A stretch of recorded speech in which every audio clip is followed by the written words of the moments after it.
Tudo bem?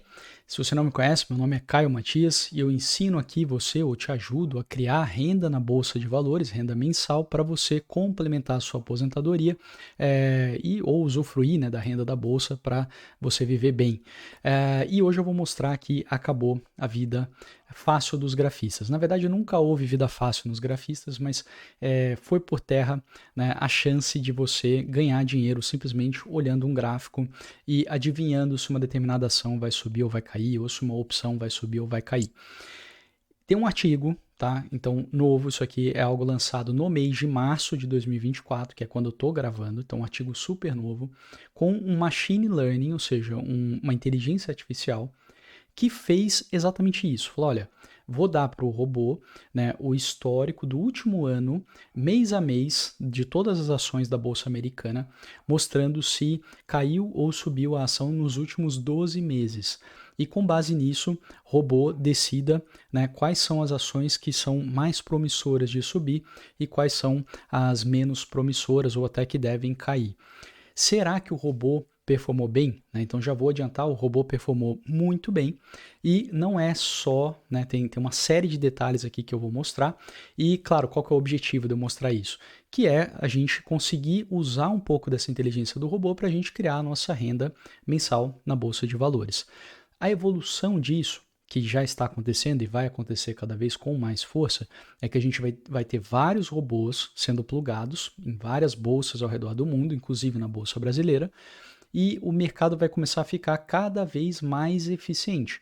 Então já tem vários artigos na literatura mostrando que quando você faz uma análise técnica, seja uma interpretação de média móvel, volume, enfim, aquelas coisas, aqueles desenhos de gráfico, né, padrão gráfico, candle, etc., não te dá poder preditivo, ou seja, você não consegue ganhar dinheiro fazendo isso. Tem vários artigos já que mostram isso, até por isso que eu sempre fui muito forte nesse aspecto. Olha, não vai por aí, né? Nunca vi gente que ganhou muito dinheiro dessa maneira, apesar de já ter trabalhado com muita gente que olhava gráfico. Eu olho gráfico, né? Olhar gráfico significa você ver o que aconteceu no passado no preço de uma ação de uma forma muito rápida, muito simples, e isso traz informação para você.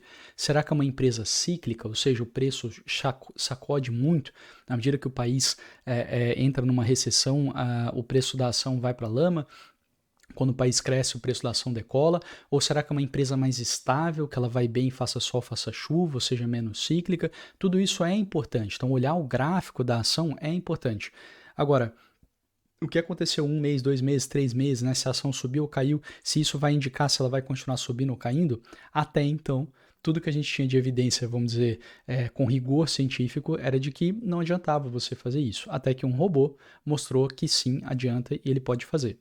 Naturalmente, quando todos, né, ou vários robôs aí começarem a fazer isso, vai perder cada vez mais força. Mas a gente pode usar a inteligência do robô para pensar o que eu posso usar que o robô, de uma certa forma, está usando, que vai me ajudar a ganhar dinheiro na bolsa com certa consistência para a gente fazer a nossa renda e vivermos como aposentados, né, com o capital na bolsa de valores. Então, é isso que eu vou trazer aqui para você, por isso que é importante, e claro, lá no fim do vídeo eu vou mostrar uma aplicação prática para a gente com o que o robô ensinou, tá? Então, vamos mostrar aqui, deixa eu mostrar o artigo. O artigo é esse daqui.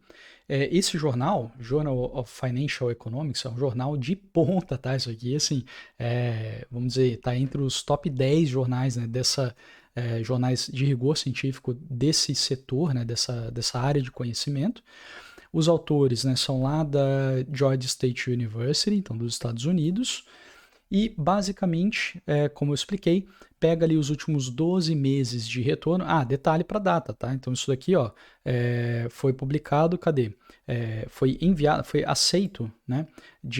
Em janeiro de 2024, mas entrou na base de pesquisa, uma base que eu só tenho acesso porque eu faço doutorado, né? Estou fazendo meu doutorado em Portugal, e, enfim, é algo super recente.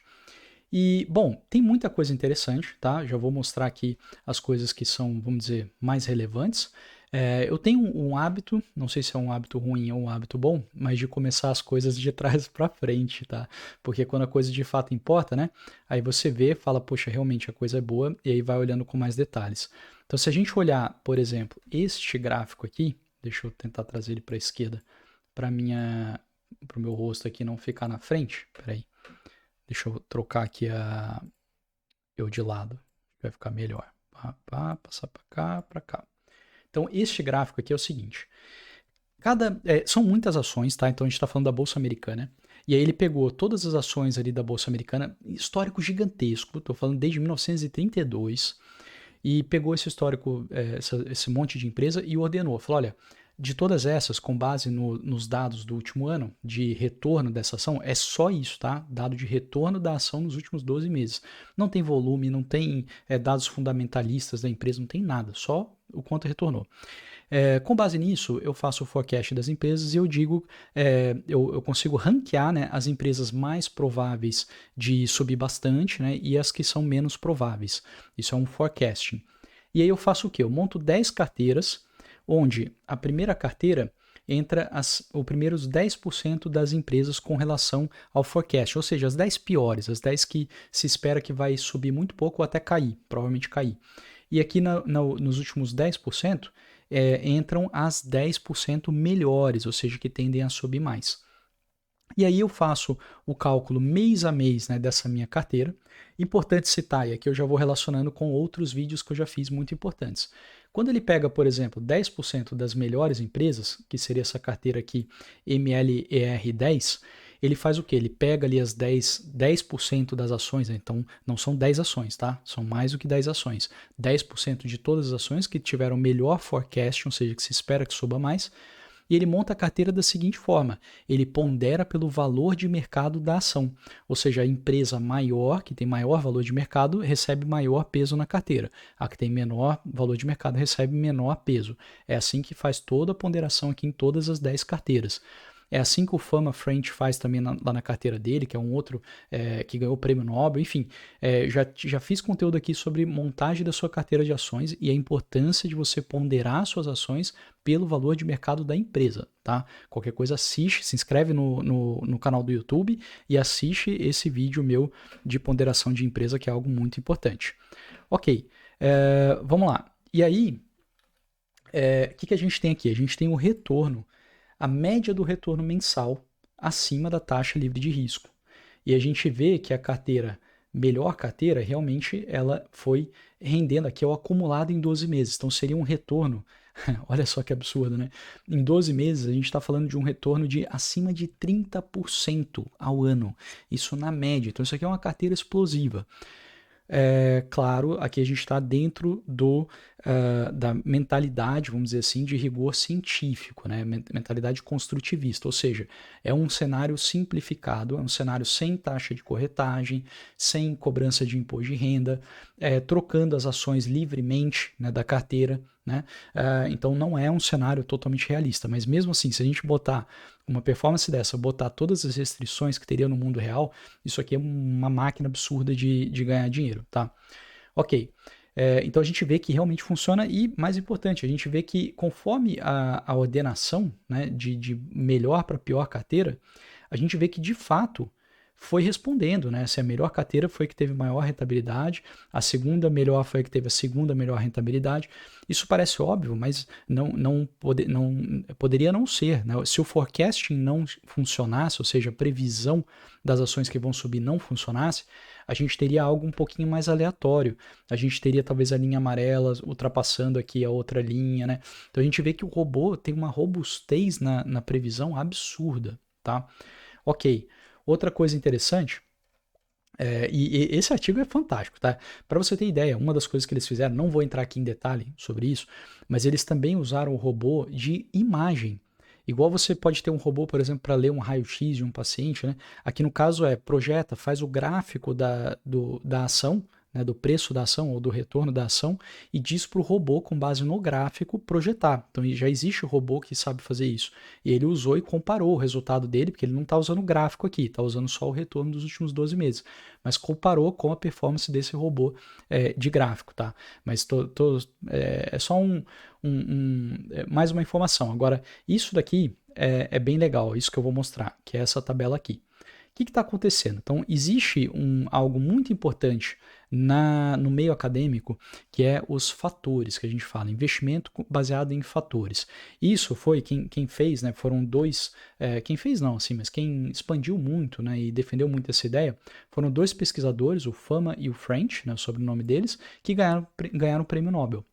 E eles fazem um modelo, acho que não vai estar escrito aqui no artigo, mas basicamente é o seguinte, você tem no fim é o seguinte, você vai investir numa empresa, né, numa ação na Bolsa de Valores, existe um risco, existe o risco da empresa não performar legal, né, da empresa ter prejuízo, então você precisa ser remunerado por esse risco. Quanto maior o risco, maior deveria ser o seu retorno financeiro ao investir nessa empresa. Então, uma ideia muito simples. Essa é a ideia do KPM, que a gente chama, que é o Capital Asset Pricing Model, que é o que fica abreviado aqui de CAPM, essa é a teoria do CAPM.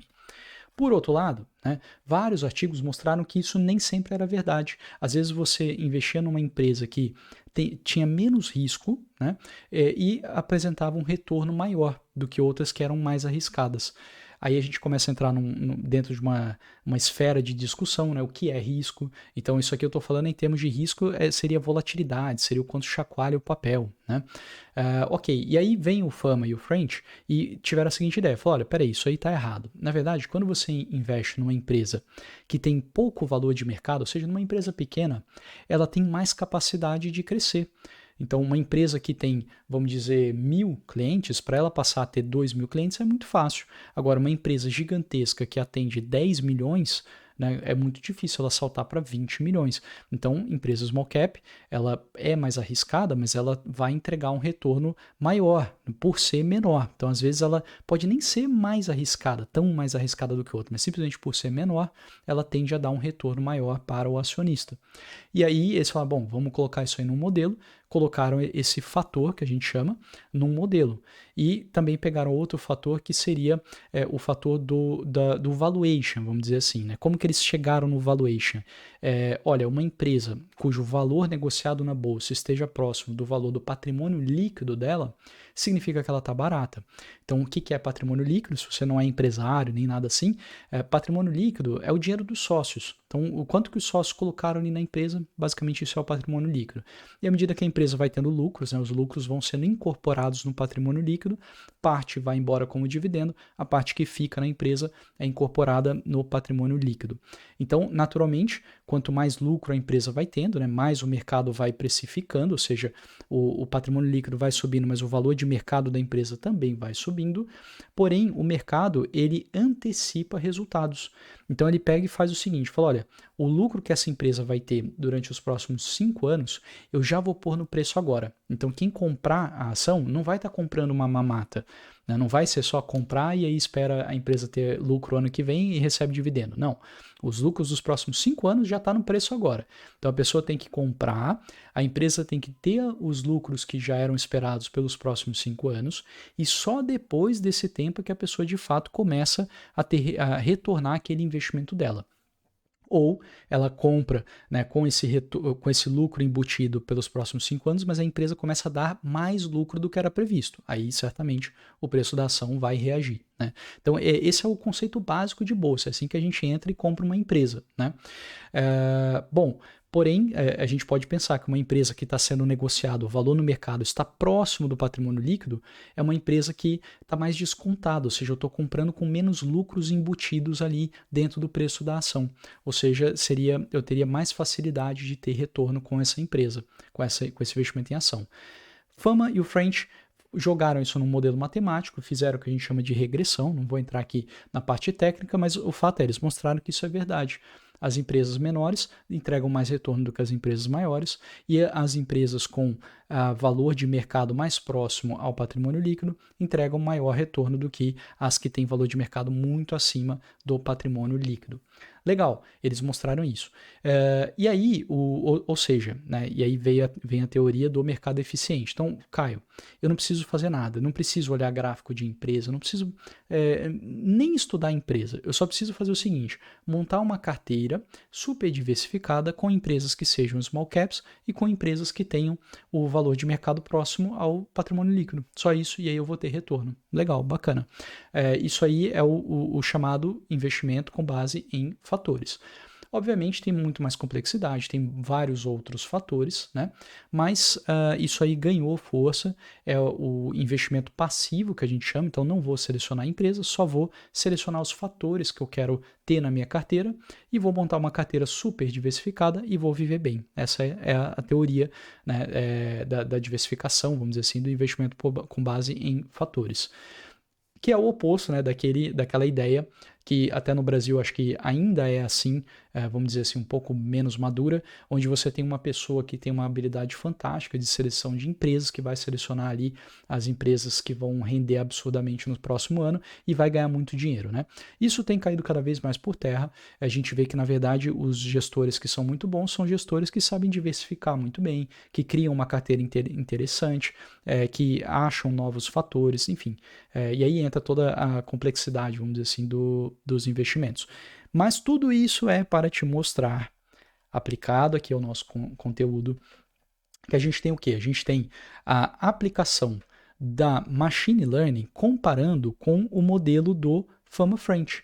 Então, olha, será que tudo que o robô fez, na verdade, não foi acabar pegando as empresas que são small caps, né, que tem valor de mercado baixo, e as empresas que estão num bom valuation, ou seja, valor de mercado próximo ao valor do patrimônio líquido? Então, claro, o robô não tinha esses dados, tá? O robô não tinha os dados do patrimônio líquido, nem os dados do tamanho da empresa. Ele só tinha o retorno dos últimos 12 meses. Mas vai que, indiretamente, só com o retorno dos últimos 12 meses, o robô conseguiu achar as empresas que eram small caps e que tinham valuation atrativo. Será que foi isso que aconteceu?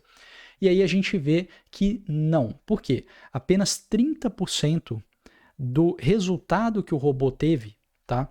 Apenas 30% realmente são atribuídos a esses fatores, né? Ao fator de small cap, ao fator de patrimônio líquido e ao fator do risco em geral, né, que a empresa oferece contra o mercado.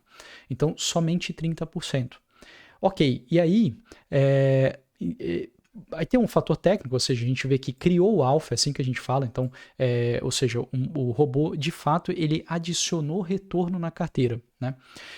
Ok, e aí a gente vê que tem aqui o alpha e que a distribuição T é relevante, né? Isso aqui para quem é estatístico vai gostar de ver, mas para a maioria aqui não interessa. Tá bom, e aí depois veio um outro modelo, que é o seguinte, foi mostrado nos Estados Unidos, né? Isso aí também vale no Brasil, que se você compra as empresas que no último ano subiram de valor, né, as ações que no último ano subiu de valor, e vende as que no último ano caíram de preço, você tende a ter uma carteira que rende mais do que o mercado. O que é o mercado? Poderia ser o Ibovespa ou o IBX100, enfim, é um índice que pega muitas empresas, super diversificado. Então, se você de todo o mercado pega só as ações que subiram no último ano, você tende a ter uma performance melhor do que o mercado. Isso a gente chama de momentum. Então isso aí virou um novo fator momento. Será que o robô não fez só isso? Pegou então as ações ali que estavam subindo e investiu. As que estavam caindo, ele fez o forecasting de que estaria caindo. Isso aqui a gente começa já a entrar numa análise técnica simples, né? Que seria olhar, por exemplo, uma média móvel. Então a ação está com uma média móvel subindo, então vou comprar a ação. As ações que estão com média móvel caindo, vou prever que ela vai continuar caindo. Isso seria o momentum. E aí a gente vê que ajudou, né? Melhorou. Então a explicação, ó, saltou para 57%, tá? Então, muito do que o robô fez foi isso, porém, ainda tem muita coisa, ainda tem 43% não explicado, ou seja, que o robô de fato agregou, né? Ele criou o alfa que a gente fala, tá aqui o alfa, né? Ele entregou mais retorno, além do que simplesmente fazer isso. Os autores foram além. Eles pegaram e falaram, vamos pegar agora o fator de reversão, que seria o retorno no último mês. Se a ação subiu no último mês, eu vendo. Se a ação caiu no último mês, eu compro. Então eu tento pegar ali um momento de, vamos dizer assim, a ação vinha caindo e agora começou a subir, agora eu vou entrar comprando, né? Seria a reversão. E aí eles mostraram que esse com o momentum e a reversão, ajudou também. 65% aqui foi explicado, porém só 65%, não foi tudo, tá? Então a gente vê que o robô de fato ele fez outras coisas que uma simples análise técnica não é capaz de fazer. Os autores foram além, tá? Eles pegaram efetivamente métricas de análise técnica, volume, volatilidade, vários dados ali, e aí fizeram comparação, né? E viram que realmente o robô usou coisas que não vêm da análise técnica. Que coisas, por exemplo, né? Relações não lineares entre empresas. Então, às vezes é um conjunto entre setores. Então, se eu vendo esse setor e quando eu vendo esse setor eu compro um outro, né? Esse tipo de coisa. Quando um setor começa a andar bem, o outro setor começa a andar mal. Esse tipo de relações que não são claras para um olho humano, né? O robô conseguiu capturar ali de alguma forma, né? Aprendeu isso e conseguiu usar e entregar mais retorno, tá? Bom, o que isso importa para a gente, né, aplicar? Então, um exemplo, né, de aplicação para a gente, entrando um pouquinho mais na prática, né, vou dar duas aplicações. Primeira aplicação, é interessante a gente ter, talvez aqui, medidas, eu vou mostrar daqui a pouco, para ajudar a gente a ganhar um pouco mais de renda na bolsa mensalmente.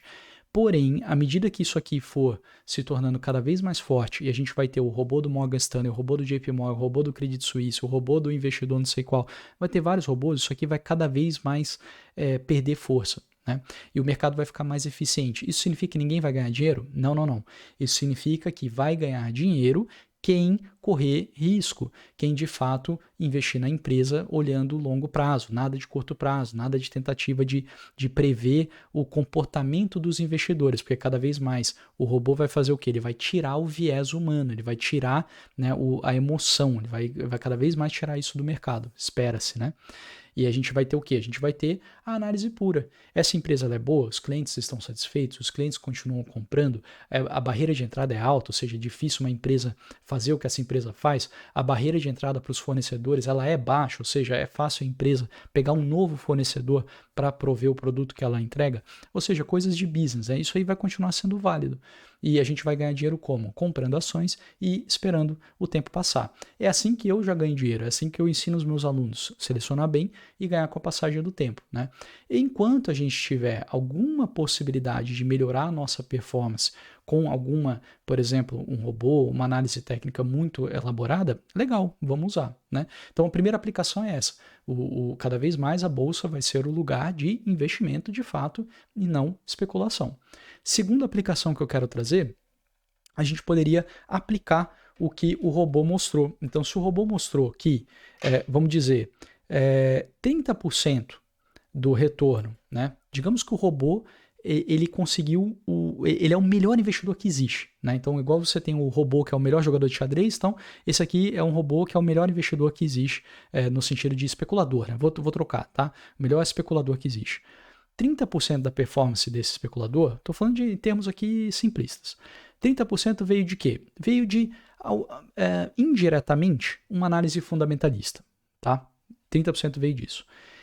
E 65%, ou melhor, a diferença, vamos dizer assim, entre 30% e 65%, então metade, né, mais metade da performance veio de quê? Veio de momentum ou reversão, ou seja, pegar uma empresa que vinha subindo, que vai continuar subindo, ou pegar uma empresa que vinha subindo e agora vai começar a cair.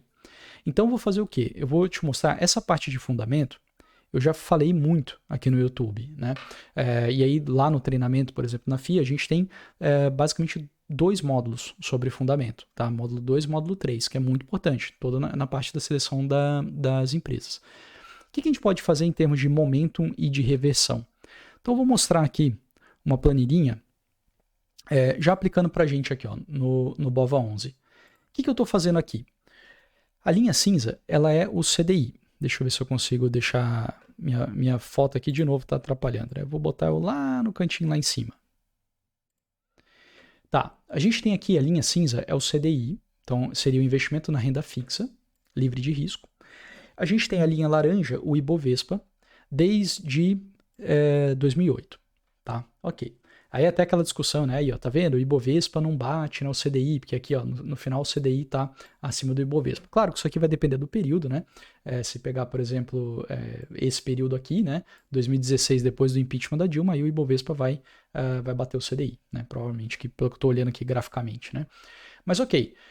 Agora olha só que interessante. Se eu fizer a seguinte estratégia, eu vou pegar aí eu vou te fazer uma pergunta, né? O Ibovespa, ele é um índice de momento ou ele é um índice de reversão? Ou seja, a Bolsa Brasileira, ela entra numa alta e ela permanece subindo durante vários anos, né? Ou ela sobe um tanto, depois cai, sobe um tanto, depois cai, de repente ela sobe um monte, depois cai um monte e fica oscilando, né?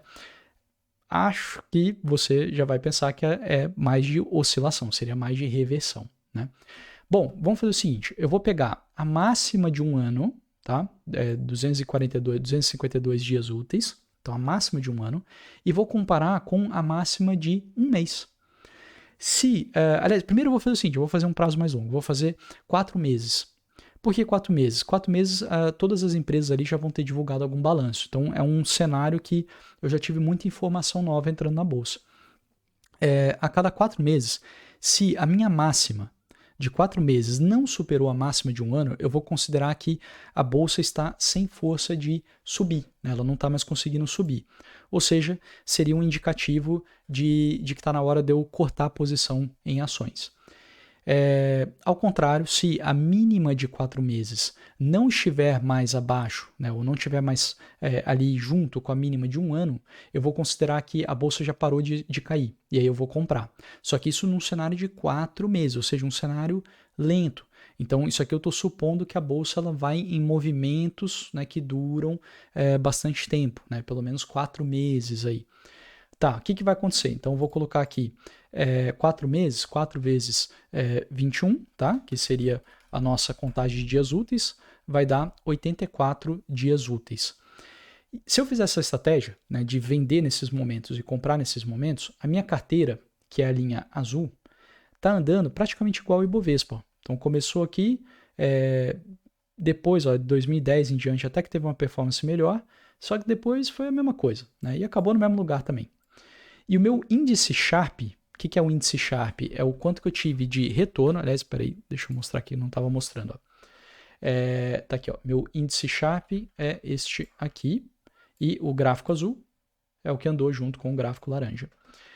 Meu índice Sharp mostra aqui que está mais ou menos a mesma coisa, está até negativo, ou seja, perdi para a renda fixa, né? Perdi para o CDI aqui nesse período.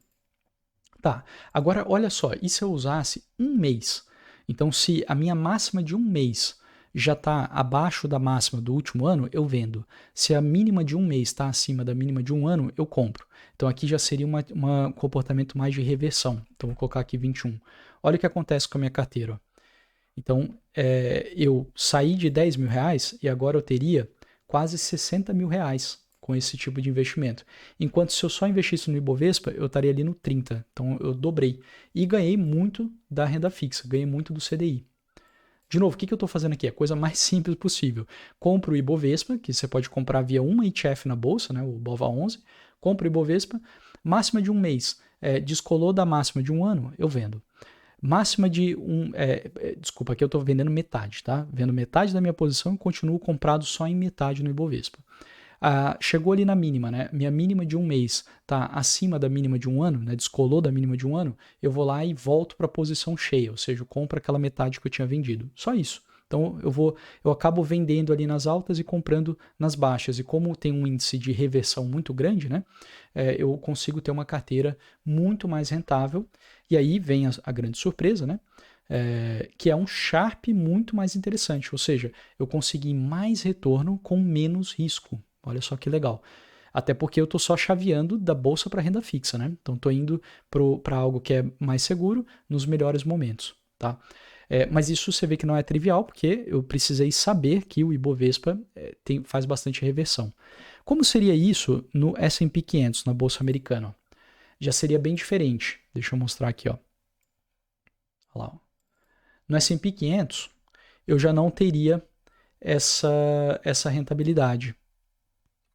Deixa eu mostrar aqui melhor.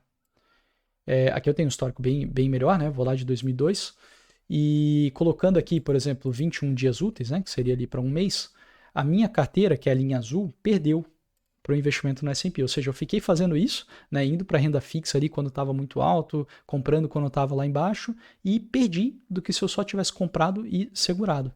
E eu vejo que o Sharpe foi até igual, ou seja, eu tive menos retorno também com menos risco, ok, legal, mas a gente pode ver, por exemplo, na pandemia, né, que o S&P caiu daqui para cá, enquanto a minha carteira caiu daqui para cá só, né, então eu tive menos risco. Mas tudo bem, não valeu a pena, né? Agora, e se eu colocasse 4 meses aqui, né? 84. E aí seria caso seja um índice de momentum, né? E eu vejo que aí sim, a minha carteira praticamente deu na mesma, né? Tá perdendo aqui um pouco, só que eu vejo que o meu Sharpe tá melhor, né? Contra o Sharpe do S&P. Ou seja, eu obtive menos retorno, porém com bem menos risco. Então isso aí é uma carteira interessante, tá? E por último exemplo aqui de gráfico, se a gente aplicar numa ação ao invés de um índice, então vou pegar, por exemplo, a VEG. Tá? A VEG, a gente sabe que é uma empresa que rendeu muito, né, desde de longo tempo. Ou seja, é uma empresa que teve um momento muito forte, subiu por vários anos consecutivos. Se a gente pegasse, né, um comportamento de reversão, então fizesse a operação avaliando um mês contra um ano, a nossa carteira, saindo de 10 mil, teria aqui, entre aspas, né, apenas 2 milhões, né, hoje. Aí você fala, pô, show de bola, isso aqui eu tô vindo desde 94. Tá, mas se eu só tivesse comprado a ação e não feito nada mais, os 10 mil teriam se transformado em quase 7 milhões. Interessante. Tá, agora e se eu colocar aqui um comportamento de momentum? Então, fizer aqui 84. Agora, olha que fantástico. Eu consegui transformar 10 mil em quase 8 milhões.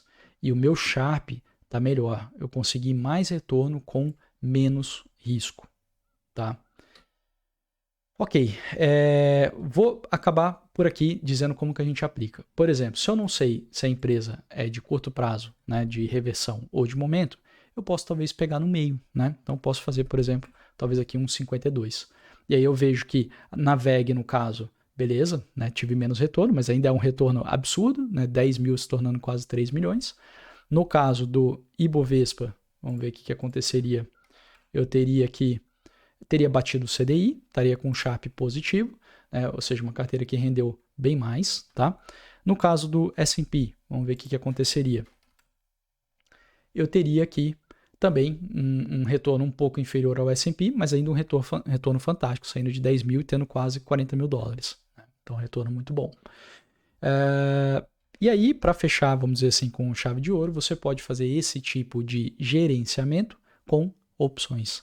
Então, ao invés de você, num cenário, né, num indicativo que você deveria vender um pouco, ao invés de vender um pouco da ação, você pode vender calls.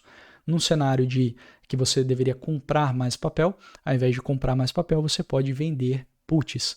E aí, dependendo da escolha do strike, do prazo, né, e outros mais detalhes que não é o tema daqui, você pode eventualmente ter até mais retorno do que se você investisse puramente na ação com bastante menos risco. Então você consegue um Sharpe ainda mais interessante, né, do que simplesmente fazendo essa venda e compra. Então essa é uma forma simplista, né, de ver que funciona, e aí quando a gente vai para a prática a gente pode adicionar opções e aí criar, vamos dizer assim, mais vantagem, porém muito mais difícil de ser comprovado, de botar num gráfico, de fazer estudo, porque daí, enfim, não, a gente não vai encontrar nada assim na literatura, mas sempre na academia a gente tem algo muito mais simplificado para a gente entender o fenômeno, né? E aí na prática a gente tem algo mais pragmático, que a gente adapta ao que a gente acredita que vai funcionar melhor, e daqui a 20 anos a gente vai descobrir se a gente acertou ou não. Eu espero que eu tenha acertado, mas pelo menos eu olho dos 15 anos para trás, né, que eu já estou aí no mercado, e tem dado certo, né, tem sido bom, tá? Basicamente é isso. Então, se inscreve aqui no canal do YouTube se você gostou desse vídeo, para você receber mais vídeos como esse. Na terça-feira, ao meio-dia e 15, horário de Brasília, a gente tem live Tira Dúvidas, então aproveita esse momento para trazer aqui suas dúvidas sobre como criar renda na Bolsa, como viver, né, sendo um aposentado na Bolsa. Tem também materiais, né, gratuitos para você fazer download na descrição aqui do vídeo. Tem, por exemplo, o kit do investidor para te ajudar na escolha de corretora, plataforma, né, para você usar, enfim, tudo para você criar renda na Bolsa de Valores. E vou deixar um vídeo aqui indicado, acho que um vídeo para fazer um contraponto, né? Já que os robôs vão entrar e a gente vai perder a possibilidade de ganhar dinheiro simplesmente olhando ali gráficos passados, né? Cada vez isso aí vai ser mais difícil. Vale a pena você se esforçar no lado do fundamento da empresa, né? Então, vou deixar um link aqui sobre como que você analisa o fundamento das ações para você montar a sua carteira de ações, tá? Então, forte abraço, fica com Deus, até o próximo vídeo.